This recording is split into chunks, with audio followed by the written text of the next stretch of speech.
ধুরো, বিশ্বকাপ ফুটবল প্রতি বছর হয় না কেন? বাংলাদেশের ক্রিকেটাররা, সমর্থকরা ওইভাবে ভাবতেই পারেন। বিশ্বকাপ ফুটবলের সঙ্গে আমাদের ক্রিকেটের সম্পর্ক কি? সম্পর্ক আছে রে ভাই। 2022 বিশ্বকাপ ফুটবলের সময় তো আমরা ক্রিকেটে ভারতের বিপক্ষে ওয়ানডে সিরিজ জিতেছিলাম। 2026 বিশ্বকাপের সময় আমরা অস্ট্রেলিয়ার বিপক্ষে ওয়ানডে সিরিজ জিতলাম।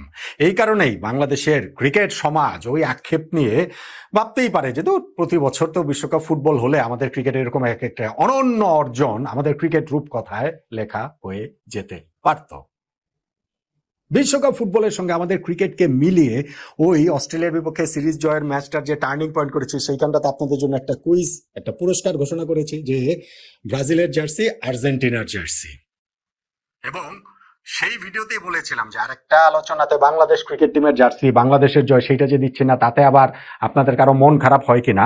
অতএব এই ভিডিওতে আরেকটা কুইজ যেইখানটাতে বাংলাদেশ ক্রিকেট টিমের জার্সি পুরস্কার পাওয়ার সুযোগ আপনার সামনে রয়েছে। অবশ্য আপনি যদি চান তাহলে ব্রাজিল কিংবা আর্জেন্টিনার জার্সিটাও আসলে নিতে পারেন। কুইজটা কি কিভাবে হবে, টার্নিং পয়েন্টের ওই ভিডিওতে ওই কুইজটা তো রয়েছে, সেখানে গিয়ে আপনি আপনার মতো করে উত্তর দিতে পারেন। সময়সীমা আজকে রাত 1টা, এবং এই ভিডিওর যে কুইজ সেইটার উত্তর দিতে হবে বাংলাদেশ সময় আগামীকাল সকাল 8টার আগে। বিশ্বকাপের যে ম্যাচটা রয়েছে দক্ষিণ কোরিয়া এবং চেকিয়া, সেই ম্যাচ শুরু হওয়ার আগে। ওই ম্যাচ ঘিরে একটা প্রশ্ন, কিন্তু কে জিতবে সেটা প্রশ্ন না। প্রশ্নটা কি সেটা আপনি শুনলেই বুঝতে পারবেন। ব্রাজিল আর্জেন্টিনা জার্সি কিংবা বাংলাদেশ জাতীয় ক্রিকেট দলের জার্সি জিতে নেওয়ার সুযোগটা থাকবে। কুইজে আসার আগে যদি একটু আলোচনাটা করি যে এই ম্যাচটাতে বাংলাদেশ যেভাবে খেললো, যেভাবে বাংলাদেশ জিতলো, আমাদের ক্রিকেটের যে অর্জন অস্ট্রেলিয়াকে হারানোর মাধ্যমে, এইটা আমাকে আসলে দুইটা ঘটনা মনে করিয়ে দিচ্ছে খুব বেশি করে। নাম্বার 1 2015 বাংলাদেশ ক্রিকেট, এবং number 2 2018 Asia cup, Tamim Iqbal. কেন কিভাবে বলছি, 2015 বাংলাদেশ ক্রিকেটের একটা স্বর্ণ সময়ের সূচনা বলে আমরা অনেকে ধরি। সেইবার আমরা বিশ্বকাপের কোয়ার্টার ফাইনালে খেলেছিলাম, এটা একটা ব্যাপার। এবং তারপরে ঘরের মাটিতে আমরা পরপর 3টা সিরিজ জিতেছিলাম। কাদের বিপক্ষে? ভারতের বিপক্ষে, পাকিস্তানের বিপক্ষে, সাউথ আফ্রিকার বিপক্ষে। আপনি যদি ওয়ানডে ফরম্যাট হিসাব করেন তাহলে আমরা তো এখনো ওই রকম 3টা সিরিজ জিতলাম পরপর। মার্চ মাসে আমরা পাকিস্তানের বিপক্ষে সিরিজ জিতেছি, এপ্রিল মাসে আমরা নিউজিল্যান্ডের বিপক্ষে সিরিজ জিতেছি, মে মাসে খেলা ছিল না বলেই জিততে পারিনি, জুনে এসে আবার অস্ট্রেলিয়ার বিপক্ষে সিরিজ জিতলাম। তো এই যে এই সময়টার মধ্যে আমরা যে পাকিস্তান, নিউজিল্যান্ড, অস্ট্রেলিয়ার বিপক্ষে ওয়ানডে সিরিজ জিতলাম, সেটা 2015 সালের ওই পাকিস্তান, ভারত, সাউথ আফ্রিকার বিপক্ষে সিরিজ জয়ের কথা মনে করাবে না কেন? বাংলাদেশ ক্রিকেট একটা টালমাটাল অবস্থায় ছিল। আপনি যদি ওয়ানডে ফরম্যাটের হিসাবটাও ধরেন তাহলেও আমরা 2027 বিশ্বকাপে সরাসরি কোয়ালিফাই করতে পারবো কিনা ওই রকম একটা অনিশ্চয়তার মধ্যে আমরা ছিলাম। কিন্তু এখন এই পরপর 3টা ওয়ানডে সিরিজ, ইনফ্যাক্ট আপনি যদি ধরেন আমরা গত বছরের শেষ দিকে অক্টোবরে গিয়ে ওয়েস্ট ইন্ডিজের বিপক্ষেও কিন্তু সিরিজ জিতেছি, তার মানে টানা 4টা আমাদের যে ওয়ানডে সিরিজ জয়। ইনফ্যাক্ট ঘরের মাটিতে হিসাব করলে 2024 সালে আমরা লাস্ট ঘরের মাটিতে সিরিজ খেলেছিলাম শ্রীলঙ্কার বিপক্ষে, সেই সিরিজও বাংলাদেশের জয়। সর্বশেষ 5টা ওয়ানডে সিরিজে বাংলাদেশের জয়, সর্বশেষ এই 3 মাসের মধ্যে 3টা সিরিজ জয়, সর্বশেষ এই ধরেন 7-8 মাসের মধ্যে আমাদের 4টা সিরিজ জয়, এবং সেগুলো কোনোটা এলেবেলে টিমের বিপক্ষে না, কোনোটা জিম্বাবুয়ে কেনিয়ার বিপক্ষে না, ওয়েস্ট ইন্ডিজের বিপক্ষে, পাকিস্তানের বিপক্ষে, নিউজিল্যান্ডের বিপক্ষে, অস্ট্রেলিয়ার বিপক্ষে। তাহলে বাংলাদেশ ক্রিকেট সেই 2015 ওই স্বর্ণ সময়টার কথা কেন মনে করাবে না? আমি জানি না আমাদের এখনকার ক্রিকেট টিমটা সেই হাইটে উঠতে পারবে কিনা, তবে আমাকে সার্টেনলি এই সময় বাংলাদেশ ক্রিকেটের টার্মোইলের ভেতর দিয়ে যাচ্ছে, মাঠের বাইরে নানান ঘটনা প্রবাহ আছে, কিন্তু মাঠের ক্রিকেটে পারফরমেন্স আমি যদি শুধু ওয়ানডে ফরম্যাটের হিসাবটাও যদি ধরি তাহলে আমাকে সার্টেনলি সেই 2015 কথাটা মনে করিয়ে দিচ্ছেন। মেহেদী হাসান মিরাজের দল, মাশরাফি বিন মুর্তজার সেই দলটার কথা মনে করিয়ে দিচ্ছেন। এবং সেকেন্ড যে ঘটনাটা আমি বলছিলাম, মনে করাচ্ছে আমার 2018 এশিয়া কাপ, তামিম ইকবাল, সেই ঘটনাটা কেন? মেহেদী হাসান মিরাজের জন্য। আজকের এই ম্যাচটাতে মিরাজের কারণে, আজকের ম্যাচটাতে মিরাজ চাপে ছিলেন, বেশ চাপে ছিলেন। প্রথম চাপটা ছিল হচ্ছে গিয়ে তিনি ক্যাপ্টেন হিসেবে অত ভালো পারফর্ম করতে পারছেন না যত ভালো তার পারফর্ম করার কথা। এবং আজকের এই ম্যাচটাতে যদি বাংলাদেশ না জিততো তাহলে মিরাজকে কাঠগড়ায় দাঁড়াতে হতো প্রবলভাবে, জনতার কাঠগড়ায়। একটা কারণ হচ্ছে গিয়ে যখন আমরা বোলিং করছিলাম অস্ট্রেলিয়াকে আমরা তাদের 0 রানে 3 উইকেট নিয়ে দিয়েছিলাম। অবিশ্বাস্য ব্যাপার সেবার অস্ট্রেলিয়া তাদের 55 বছরের এই ওয়ানডে ক্রিকেট হিস্ট্রিতে এর আগের 1024 ম্যাচে এরকম কোনো কিছুর এক্সপিরিয়েন্স করেনি যেটা বাংলাদেশের সঙ্গে করতে হলো। সেখান থেকে তারা নয় ঘুরে দাঁড়িয়ে 81 রানে 6 উইকেট, কিন্তু ওইখান থেকে তারা আরো ঘুরে দাঁড়িয়ে একটা 100 রানের পার্টনারশিপ করলো, যেই পার্টনারশিপটার দীর্ঘ একটা সময়টাতে আসলে আমাদের ক্যাপ্টেন মিরাজ মোটামুটি সবাইকে দিয়ে বোলিং করেছেন, তিনি নিজেও বোলিং করেছেন, কিন্তু পার্ট টাইম অফ স্পিনার যিনি মোসাদ্দেক হোসেন সৈকত, তার হাতে বলটা তুলে দেন নাই। সৈকত গত ম্যাচটাতে তার এই ফরম্যাটটাতে কামব্যাক হয়েছে প্রায় 4 বছর পর, প্লেয়ার অফ দ্য ম্যাচ হয়েছেন, ব্যাটিং এ তিনি অনবদ্য করেছেন 70 বলে 86, বল হাতেও তিনি 10 ওভার বোলিং করে দুইটাও খুবই গুরুত্বপূর্ণ উইকেট নিয়েছেন। ফলে মিরাজ এই ম্যাচটাতে সৈকতকে দীর্ঘ কত 39 নম্বর ওভারে মনে হয় 39-40 ওই সময় তিনি বোলিং এ এনেছেন, বোলিং এ যে দেন নাই এইটা নিশ্চিতভাবে প্রশ্নবিদ্ধ হতে পারত। এবং আমি সার্টেনলি বিশ্বাস করি যে মিরাজ ওই সময় পার্ট টাইম আর মিরাজ সৈকতকে দিয়ে বোলিং এ আনতে পারতেন।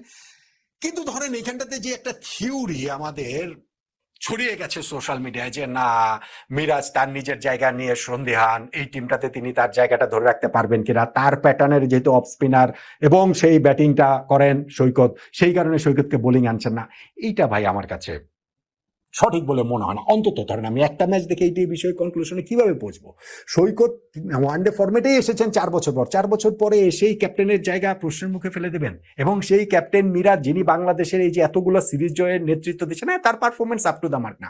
কিন্তু ধরেন ক্যাপ্টেন যদি এইভাবে ভাবেন যে না আমার জায়গা ও খেয়ে দিবে, অতএব তাকে আমি বোলিং দিব না, এইটা আসলে টিম গেমে ওয়ার্ক করে বলে আমার কাছে মনে হয় না। এবং আমি নিশ্চিত যে মিরাজ ওরকম কোনো কিছু করে, আমি আমি আমার জায়গা থেকে বলছি, হতে পারে এরকম যে আমি বলছি না, কিন্তু আমার কাছে মনে হয় না যে টিম গেমে একটা ক্যাপ্টেন এইভাবে আসলে ভাববেন। এবং সেই কারণটাতেই মিরাজের যখন তিনি আবার ব্যাটিং এ নেমেছেন, সেই সৈকত আউট হওয়ার পরেই আমাদের 48 রান তখনও প্রয়োজন, ওই সময়টাতে তিনি যে থেকে দলের জয়ের পর্যন্ত ছিলেন 22 বলে 22 রানের ইনিংস, কিন্তু সেটা ভীষণ ভীষণ ভীষণ রকমেরই গুরুত্বপূর্ণ। আর সেইখানটাতে নাথান এলিসের বলে বাউন্সারে তার হেলমেটে লাগার পরও মাঠে তিনি বমি করেছেন, কিন্তু স্টিল যে ক্রিজ ছেড়ে বেরিয়ে যান নাই, স্টিল যে শেষ পর্যন্ত ছিলেন, স্টিল যে তার ব্যাট থেকে সেই উইনিং মোমেন্টটা আসলো সেই ছক্কার মাধ্যমে, এইটা আমাকে আসলে সেই 2018 এশিয়া কাপে তামিম ইকবালের কথা মনে করিয়ে দিচ্ছে। ওই যে মনে আছে না, তার ওই এক হাতে ব্যাটিং, হাত ভেঙে গিয়েছিল তার, কিন্তু তারপরে শ্রীলঙ্কার বিপক্ষে ম্যাচে একদম শেষ সময় তিনি ব্যাটিং এ ঠিকই নামেন, বাংলাদেশের 9 উইকেট পড়ে যাবার পরে মুশফিকুর রহিম ছিলেন, বাংলাদেশ ওই ম্যাচটা অনেক বড় ব্যবধান আমরা জিতেছি 137 রানে, মুশফিকুর রহিম ওই ম্যাচটা তো অসাধারণ খেলেছেন 144 রানের ইনিংস।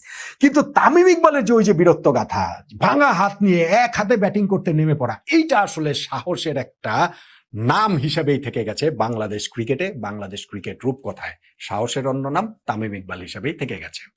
তামিম ইকবাল এখন বোর্ড প্রেসিডেন্ট, আমি জানি না যে তার সঙ্গেও মিরাজদের ওরকম কথা হবে কিনা। মিরাজ এই যে আজকের এই বাউন্সারে এরকম আঘাত পাওয়ার পরও মাঠ ছেড়ে বেরিয়ে যাননি, তিনি যে দলের এখানটাতে ছিলেন, অবশ্যই মিরাজ এখন এরপরে তাকে নিয়ে যাওয়া হয়েছে মেডিকেলে, 24 ঘন্টা তাকে পর্যবেক্ষণে রাখা হবে। আশা করছি তিনি এই জায়গাটাতে থেকে আসলে এই প্রোটোকল মেনেই তিনি বেরিয়ে আসতে পারবেন, খুব খারাপ কিছু মানে খারাপ কিছু হবে না, সেই প্রত্যাশার জায়গাটা তো আসলে আমাদের থাকে। কিন্তু এই যে মিরাজ যে সাহসটা দেখিয়েছেন, আমার কাছে মনে হয় পুরো টিমের মধ্যে এইটা আসলে এই সাহসটা সঞ্চারিত হয়, এবং সেই এই মোমেন্টগুলোই আসলে একজন ক্যাপ্টেনকে তৈরি করে দেয়। আউটসাইড নয়েজ যেটাই থাকুক না কেন, টিমের ভেতরে ইনসাইডে ড্রেসিং রুমে রেসপেক্ট আর্ন করার ক্ষেত্রে এই ঘটনাগুলো আসলে খুবই গুরুত্বপূর্ণ প্রভাব রাখে বলেই আমার কাছে মনে হয়। এখন আমি 2টা ঘটনার কথা বলছি। আচ্ছা, কুইজটা আপনাদেরকে বলে দিই, ওই 2টা ঘটনার কথাটা দিয়ে আবার শেষ করবো। কুইজটা যেটা, সেটা হচ্ছে গিয়ে বিশ্বকাপ ফুটবলের যে সেকেন্ড ম্যাচটা বাংলাদেশ সময় আগামীকাল সকাল 8টায় শুরু হবে দক্ষিণ কোরিয়া এবং চেকিয়ার মধ্যে, সেই ম্যাচে আগে কারা গোল দিবে? দক্ষিণ কোরিয়া আগে গোল দিবে নাকি চেকিয়া আগে গোল দিবে, নাকি কোনো গোলই হবে না? আপনি সেটা আমাদের এই ভিডিও নিচের কমেন্টসের মধ্যে লিখবেন। প্রথমে লিখবেন যে আসলে এটা কি হবে, হয় 1 নাম্বার দিয়ে এভাবে লিখতে পারেন যে না দক্ষিণ কোরিয়া গোল দিবে, অথবা চেকিয়া গোল দিবে, অথবা কোনো গোলই হবে না। তারপর 2 নাম্বার দিয়ে লিখতে পারেন, লিখবেন হচ্ছে কি আপনার নামটা এবং কোন জেলা থেকে আপনি বলছেন, এবং 3 নাম্বার দিয়ে আপনি লিখবেন হচ্ছে কি আপনার ফেসবুক আইডির লিঙ্কটা ওই জায়গাটাতে দিবেন। আমি আগের ভিডিওটাতে ওরকম একটা কুইজ দিয়েছি, সেইখানটাতে অনেকেই প্রথম তো সেখানটাতে অভ্যস্ত হতে একটু টাইম লাগে, সো আমি জিনিসটা ক্লিয়ার করে দিলাম। এবং এইখানটাতে যাদের উত্তর মিলবে তাদের মধ্যে বিজয়ী 2 জনকে লটারির মাধ্যমে আমরা পুরস্কার দিব বাংলাদেশের 2টা ন্যাশনাল টিমের জার্সি, অথবা ওই 2 জনের সঙ্গে যোগাযোগ করে যদি তাদের মনে হয় যে না আমরা ভাই আমার প্রিয় টিম ব্রাজিল, আমার ব্রাজিলের জার্সি দেন, বা আমার প্রিয় টিম আর্জেন্টিনা, আর্জেন্টিনার জার্সি দেন, সেই জার্সিটাও আসলে আপনাদেরকে দেয়া হবে। এইটা হচ্ছে কি আপনাদের কুইজ, এই ভিডিওর কুইজ, যেইটা আগামীকাল সকাল 8টায় দক্ষিণ কোরিয়া চেকিয়া ম্যাচ শুরু হওয়ার আগ পর্যন্ত এই কুইজের সময়সীমা। কমেন্টস করে সেটা জানাতে পারেন। এখন বাংলাদেশ যে আজকে ম্যাচটা জিতলো, সেই ম্যাচটাতে আমি বলছিলাম আমার 2015 বাংলাদেশের কথা মনে পড়ছে, এইরকম টানা সাফল্যের কারণে। আমার বলছিলাম যে মেহেদী হাসান মিরাজ ওই হেলমেটে বল লাগার পরও যেভাবে খেলে গেছেন, বমি করার পরও মাঠে, সেটাতে আমার 2018 এশিয়া কাপে তামিম ইকবালের কথা মনে পড়েছে। বাংলাদেশ ক্রিকেট কিন্তু এখন একটা মাঠের বাইরে যত রকম সমালোচনার জায়গায় থাকুক না কেন, একটা আপওয়ার্ড ট্রেন্ডস এর মধ্যে রয়েছে। এবং আজকের ম্যাচটা তো সবাই মিলেমিশে যেভাবে পারফর্ম করে জিতিয়েছেন, অস্ট্রেলিয়ার বিপক্ষে জিতেছেন, যেই অস্ট্রেলিয়াকে ইনফ্যাক্ট আমরা আগের 21 বছরে কোনো ওয়ানডে ম্যাচ হারাতে পারিনি, তাদেরকে 2 দিন পরেই, মানে 2 দিনের ব্যবধানেই, 3 দিনের মধ্যে আমরা 2টা ওয়ানডে ম্যাচ হারিয়ে দিলাম। এইটা আসলে অবিশ্বাস্য, এইটা আসলে রূপকথা। এবং বাংলাদেশ ক্রিকেট রূপকথার আরেকটা অধ্যায় টিম গেম হিসাবেই আমরা কি আসলে শুরু করতে যাচ্ছি কিনা 2015 সালে, যেটার একটা সূচনা হয়েছিল বলে আমরা ধরি। এই 2025-এ এসে কি আমরা আরেকটা ফেজের রূপকথা যাচ্ছি বলে এই দলটা, এই ওয়ানডে টিমটা আমাদের সেই ভরসাটা দিচ্ছে। আমার তো সেটা বিশ্বাস করতে ভীষণ রকম ইচ্ছে করছে। আপনার মতামতটা জানাতে পারেন। ও আচ্ছা, কুইজের উত্তরটা কিন্তু দিয়েন। ব্রাজিল আর্জেন্টিনা জার্সি কিংবা বাংলাদেশ জাতীয় দলের জার্সি আপনার অপেক্ষায় আছে।